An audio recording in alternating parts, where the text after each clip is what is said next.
Welcome to the show we're in. News to share, where to begin. Free sides to every tale we tell. The truth is here, it's ringing bells. Dive in deep, let's take a look. In every twist and turn we took. For glory lies within the truth. We're chasing facts, it's our pursuit. Ever feel like you're stuck? You know, like your thoughts are holding you back from the life you want? Well, get ready to unlock some serious mind power today as we deep dive into a classic of self-improvement. Okay. James Allen's As a Man Thinketh will be working with the free Project Gutenberg e-text. Oh, nice. So anyone can follow along. Exactly. Right. Now, this book, it's a short read, but it packs a punch. It does. Allen's core idea is that our thoughts literally shape our reality. I've got to admit, when I first heard about this concept, I was a little bit skeptical. Right. But Allen's central analogy, I gotta say, it totally hooked me. What's that? He compares the mind to a garden. Okay. He says good thoughts are like planting good seeds. They lead to a harvest of positive character traits and circumstances. And just like a garden, it takes work. Yep. Right? You can't just scatter seeds and hope for the best. Yeah, so we're not stuck with the mental landscape we're born with. We have the power to choose what we plant. Absolutely. Yeah. This is where As a Man Thinketh gets really empowering. Allen says we're not just passive recipients of fate, but active creators of our reality. So then how does this work in the real world? We give some pretty stark examples, like Hey, give me one. he talks about this poor man who blames everyone else for his situation. Right. Wants to be rich, but shirks work, cuts corners. His thoughts and actions are completely out of sync with his desired outcome. So he's basically sabotaging himself. Exactly. And on the flip side, he describes a rich man who wants good health, but refuses to give up his gluttonous habits. Like he wants the fruit without tending to the tree, right? Yeah, that's a pretty clear picture. Yeah. So it's not just about wealth and health. No. Allen's talking about character too, right? He is. He argues that our thoughts are the building blocks of our character. If we're constantly dwelling on negative thoughts, like jealousy, fear, anger, those qualities will eventually manifest in our personality and actions. Okay. So if someone's always suspicious of others, they're more likely to act in a distrustful way. Precisely. And that distrustful behavior can lead to negative consequences, further reinforcing their belief that the world is a dangerous place. Oh, wow. It becomes a vicious cycle. Okay. Yeah. That makes sense. But here's where it gets really interesting. Allen doesn't stop at character and circumstance. He actually links our thoughts to our physical health. Right. This mind-body connection is gaining more and more attention these days. But Allen was really ahead of his time in exploring this. So we're not just talking about feeling stressed out. He's saying our thoughts can literally make us sick.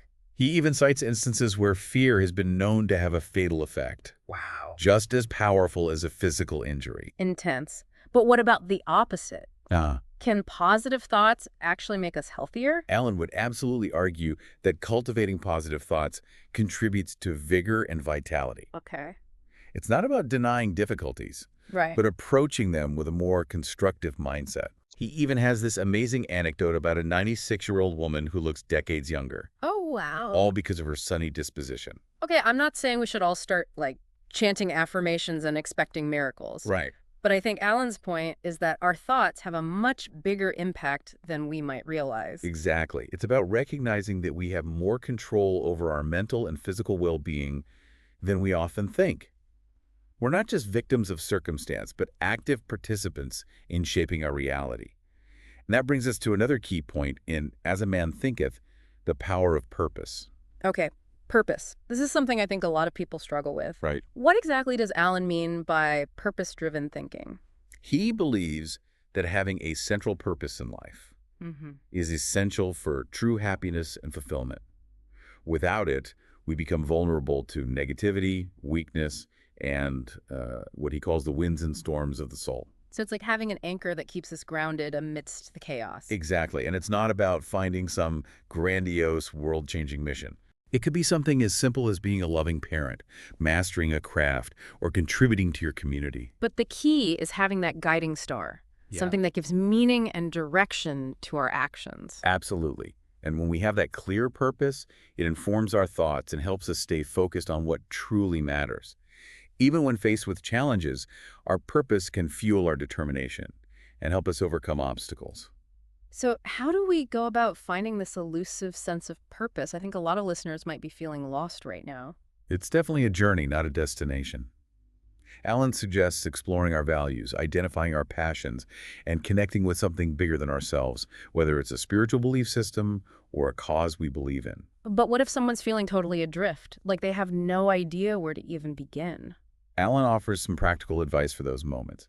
He says to focus on faultless execution, even in seemingly small tasks. Okay, so he's saying that even doing the dishes can help us find our purpose.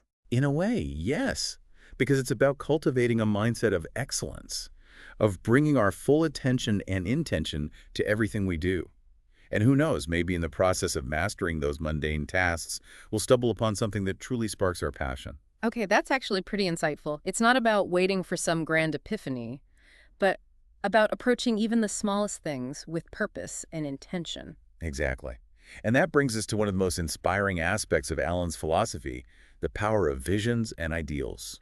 This is where Alan's ideas start to feel almost magical. Is he saying that our dreams can actually shape the world around us? He's saying that the vision we hold in our minds, the ideals we cherish in our hearts, have the power to become our reality. He points to historical figures like Columbus, Copernicus, Buddha. They all started with a vision, an idea that they nurtured and believed in, and eventually that vision manifested in the world. So we're all dreamers and creators in a sense, capable of bringing forth new possibilities. Alan uses this powerful quote, "The vision that you glorify in your mind, the ideal that you enthrone in your heart, this you will build your life by, this you will become." Chills. It's like our thoughts are the blueprints for our lives. And while simply wishing for things to be different isn't enough, Right. Alan stresses the importance of actively cultivating our vision, nurturing it with positive thoughts and persistent effort. It's about aligning our thoughts with our actions and moving towards our dreams with intention and determination. Okay, but let's get real for a second. This idea that our thoughts create reality, does it apply to everything? What about accidents, natural disasters, things that are completely outside of our control? You've hit on a common question. Alan wouldn't deny the existence of external forces or events that we can't control, but he would say that even in those situations, our thoughts determine our experience. So it's not about controlling the events themselves, but about controlling our reactions to them. Exactly. Two people can experience the same challenging circumstance, but their thoughts will shape how they perceive it, how they cope with it, and ultimately what they learn from it. Can you give an example? Imagine two people who both lose their jobs unexpectedly. One person might spiral into despair, consumed by thoughts of failure and hopelessness. The other, while acknowledging the difficulty, might see it as an opportunity for a fresh start, a chance to pursue a new path. So even when faced with hardship, our thoughts can determine whether we see it as a setback or a springboard. That's the power of perspective. It's not about denying the reality of the situation, Right. but about choosing how we respond to it and what meaning we choose to create from it. That's a powerful reminder that even in the midst of difficulty, we have a choice. Yeah. But doesn't that put a lot of pressure on people? What if they're struggling and can't think their way out of it? That's where self-compassion comes in. Alan's message is about empowerment, not judgment. Everyone is on their own journey, and some paths are more challenging than others. It's about recognizing that while we have the power to shape our reality through our thoughts, it's a process that requires patience, understanding, and a willingness to learn and grow. So it's about progress, not perfection. Exactly. And even when we're striving to think positively, there will be times when negative thoughts creep in. It's about recognizing those thoughts, challenging their validity, and choosing to refocus our attention on more constructive patterns. It sounds like a constant practice, this mental gardening, but the potential rewards seem worth the effort. Absolutely. As Alan suggests, mastering our thoughts leads to a life of greater peace, purpose, and fulfillment. It's about becoming the best versions of ourselves, both for our own benefit and for the benefit of the world around us. It's about recognizing that we are not just thinking beings, but beings who are capable of creating our reality through the power of thought. And you know what's fascinating is that Alan's emphasis on thought wasn't entirely new. We see similar ideas expressed in ancient philosophical traditions, spiritual teachings, and even folk wisdom. So it's a concept that's been woven into the fabric of human understanding for centuries. Precisely. What Alan does so well is distill these timeless truths into a practical guide for self-improvement, offering a roadmap for those seeking to cultivate a more fulfilling and meaningful life. And thanks to free resources like Project Gutenberg, this wisdom is accessible to everyone. Speaking of empowerment, I love how Alan emphasizes personal responsibility. He's basically saying, stop blaming external circumstances and start taking ownership of your thoughts and actions. It's a message that can be both challenging and liberating. Right. It requires us to confront our own limiting beliefs and self-defeating patterns. But it's also liberating because it reminds us that we have the power to choose differently, to break free from those patterns and create a reality that's more aligned with our true potential. It's about recognizing that we're not just passive passengers on the journey of life, but active co-creators of our experience. Exactly. And as Alan suggests, that co-creation begins with the thoughts we choose to entertain. Our minds are like gardens, and we have the power to cultivate them with care, choosing to plant the seeds of positivity, purpose, and serenity. And just as a gardener tends to their plants, we must tend to our thoughts, weeding out the negativity and nurturing the growth of that which uplifts and empowers us. It's a beautiful analogy that really speaks to the transformative power of conscious thought. Okay, we've talked about the power of thought, the importance of purpose, and this idea of cultivating a mind garden. But is there anything else that stood out to you from As a Man Thinketh? Anything you found particularly insightful or thought-provoking? One thing that I find especially relevant in today's world is Alan's emphasis on choosing our influences wisely. What do you mean by that? In a world saturated with information and opinions, it's more important than ever to be discerning about what we allow into our mental space. So it's about being mindful of the books we read, the shows we watch, the conversations we engage in, even the social media feeds we scroll through. Exactly. It's about recognizing that everything we expose ourselves to has the potential to influence our thoughts, our beliefs, and ultimately our reality. It's like being the curator of our own mental museum, choosing to display only those exhibits that inspire, uplift, and empower us. I love that analogy. It speaks to the agency we have in shaping our mental landscape. Yeah. We're not just passive recipients of whatever information comes our way. Yeah. We have the power to choose what we focus on, what we give our attention to, and what we allow to take root in our minds. It's about recognizing that our minds are precious and that we have a responsibility to guard them against negativity, toxicity, and anything that diminishes our sense of self-worth or possibility. Absolutely. Mm-hmm. And as we cultivate that discernment, we create space for the positive, the inspiring, and the life-affirming to flourish. It's about choosing to fill our minds with beauty, truth, and goodness, knowing that those qualities will inevitably find their way into our character, our actions, and ultimately the world around us. What's fascinating here is that Alan's ideas about choosing our influences resonate deeply with modern research on neuroplasticity. Neuroplasticity. It's the brain's ability to change and adapt throughout our lives, forming new neural pathways based on our experiences and thought patterns.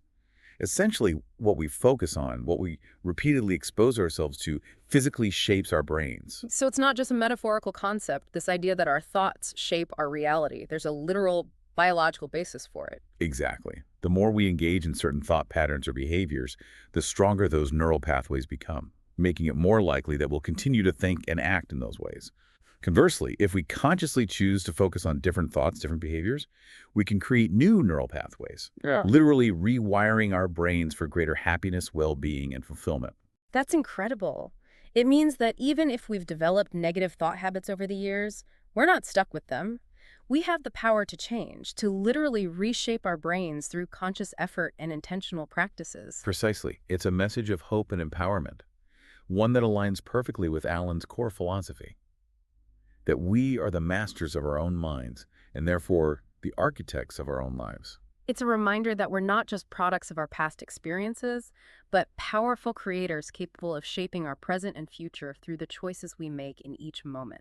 And wouldn't you say that's one of the most enduring and inspiring messages of As a Man Thinketh? Absolutely. It's a book that speaks to the boundless potential that lies within each and every one of us, waiting to be unlocked through the power of conscious thought. It's a call to action, an invitation to step into the role of master weaver, to take ownership of our thoughts, and to create a reality that reflects our highest aspirations. And it's a reminder that the journey begins not with grand gestures or sweeping changes, but with those small, everyday choices.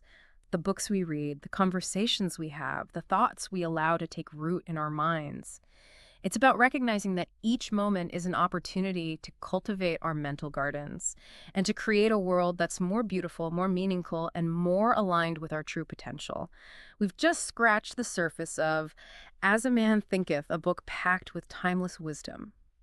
It really is amazing how much Alan packs into such a short book. It's true. And he does it with such clear, straightforward language, Yeah. No fancy jargon or complicated theories. Right. One thing that really resonated with me was Alan's description of serenity Oh, yeah. as a jewel of wisdom. That's a beautiful way to put it. Yeah, he's talking about that inner peace and stillness. Mm. We can cultivate even in the midst of a world that often feels Right. chaotic and overwhelming. Yeah. I think a lot of people crave that sense of serenity, For sure. but they don't know how to find it. Yeah. What does Alan suggest? Well, he emphasizes that serenity isn't something that just happens to us. Okay. It's a conscious choice, a practice. Right. We cultivate it through self-awareness, self-control, Mm-hmm. and an understanding of what he calls the laws of thought.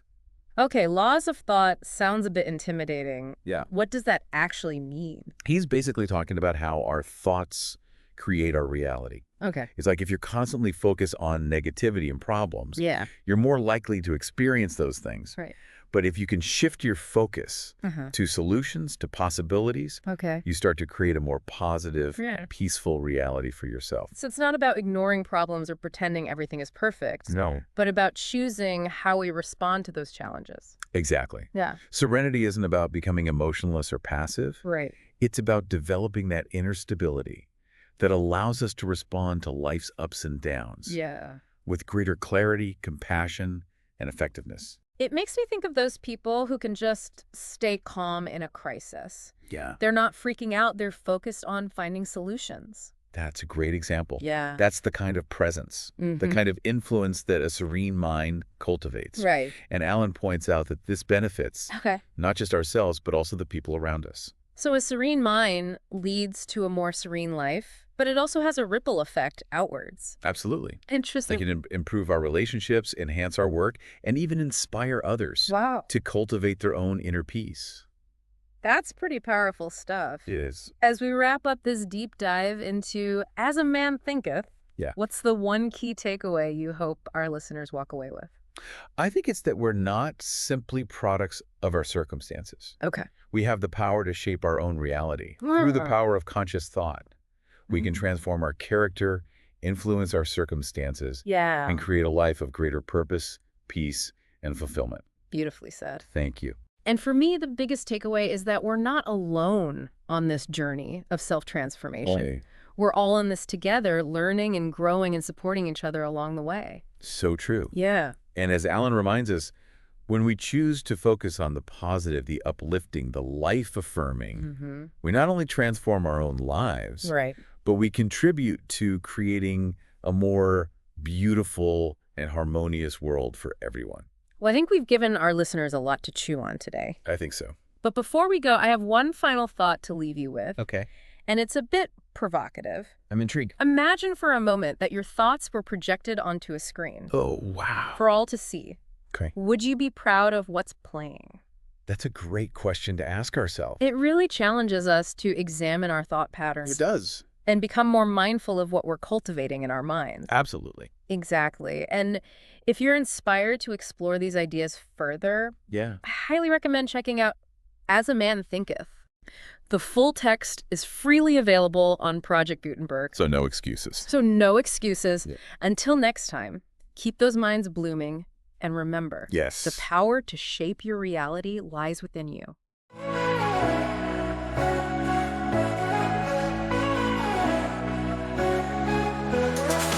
Welcome to the show we're in. News to share, where to begin. Free sides to every tale we tell. The truth is here, it's ringing bells. Dive in deep, let's take a look.